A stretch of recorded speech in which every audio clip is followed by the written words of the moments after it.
The Horse Diaries, Cinders.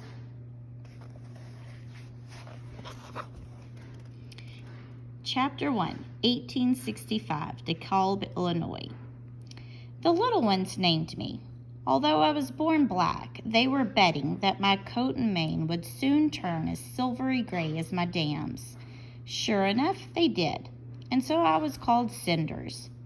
My earliest memories of the little ones slipping between the fence boards onto our paddock. Under Mother's watchful eye, they brushed out my coat and kissed my nose and draped me in garlands woven from prairie flowers. When I nibbled at the sweet blossoms, they scolded me. Farmer Zeke said, "Abigail, Trudy, remember that Cinders is a Percheron. She's going to grow up to be a big, strong farm horse, not some fancy lady's mount." The little one sighed. "Oh, Papa, we know that, but she'll always be our doll baby."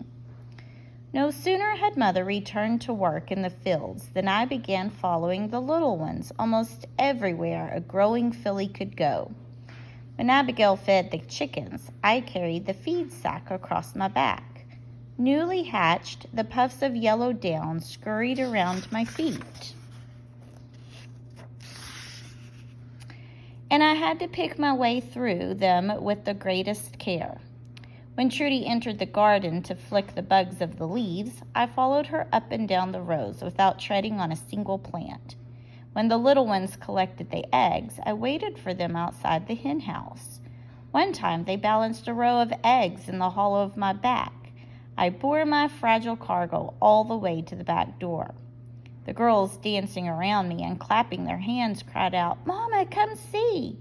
Mrs. Zeke came out onto the porch. "You gals try hard enough and you'll spoil that horse for real work." By the time the snow was deep, the little ones were clambering onto my back from the porch rail. On their own 2 feet, they sank into the drifts up to their middles. But I held them above it all. A kick of the boot heel or a tug of my mane was all the guidance I needed. Sometimes they put a rope around my neck and hitched me to an old blanket. I would drag them around on top of the snow. Such was my life, and a finer one no horse could have asked for.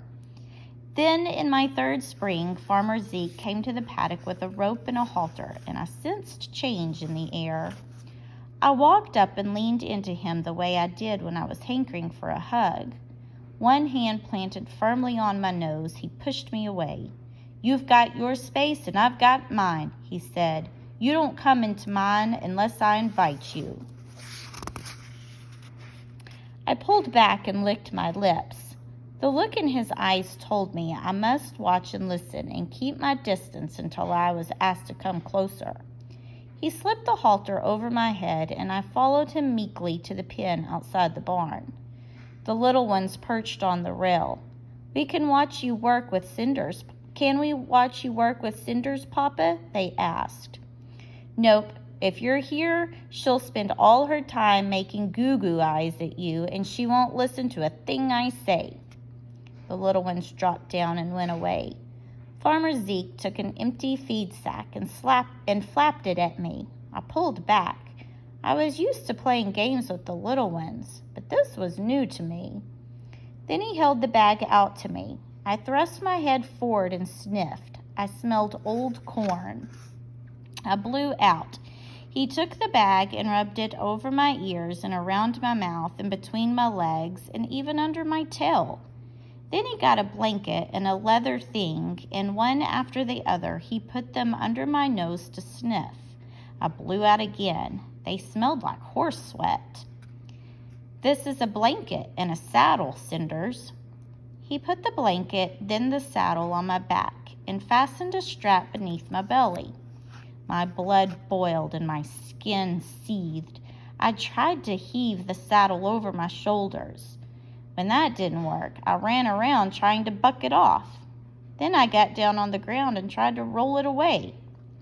Farmer Zeke stood in the middle of the pen and watched me with calm eyes. I carried on until I was all worn out. Then I went to the edge of the pen. I dropped my head and lost myself in the grass. Soon I forgot the saddle was even there. It never bothered me again. In the days that followed, I got used to Farmer Zeke digging around in my hooves with a pick. I learned that whenever his hands touched my knee, I was meant to bend my leg and offer him my hoof. Another day, he put a hand on my shoulder. His hand pressed into me harder and harder. Finally, I picked up my hoof and moved away from the pressure. He took his hand away and then patted me. He did the same thing with all 4 of my legs.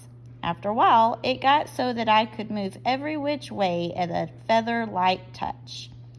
Next, he attached a longer rope to my halter. He stood a ways off and touched my haunch with a stick and said, "Go." I moved around him at the end of the rope.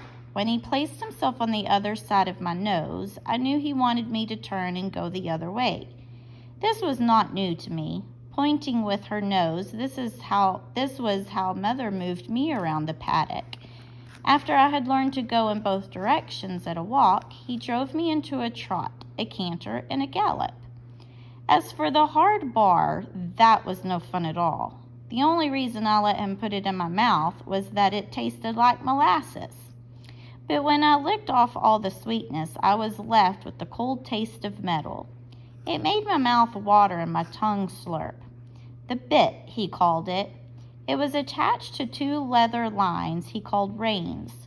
When Zeke tugged on the reins, the bar bit into the sides of my mouth. It was a few days later when Farmer Zeke put the bit in my mouth and attached a long rope to each side of it. He laid the ropes behind me and went to stand between them some distance behind my tail. I turned and whickered. "What are you up to now?" "You need to get used to me being behind you like this, Cinders." I snorted. This was how Mother sometimes used to herd me, with her nose to my tail. I sighed and smacked my lips, then turned and faced front.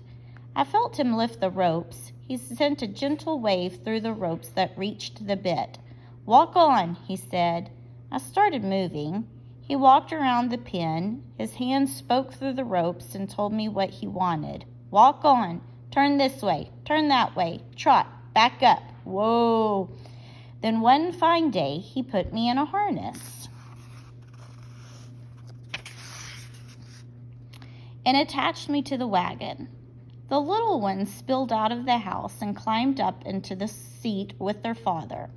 Farmer Zeke picked up the reins and said, "Walk on," and I jogged around the pen in a circle, pulling the wagon. After a few more turns, my heart leaped when Farmer Zeke guided me out the gate and down the barn lane. I shook my mane and snorted with pleasure as I broke into a brisk trot. This was the job that I was put on earth to do.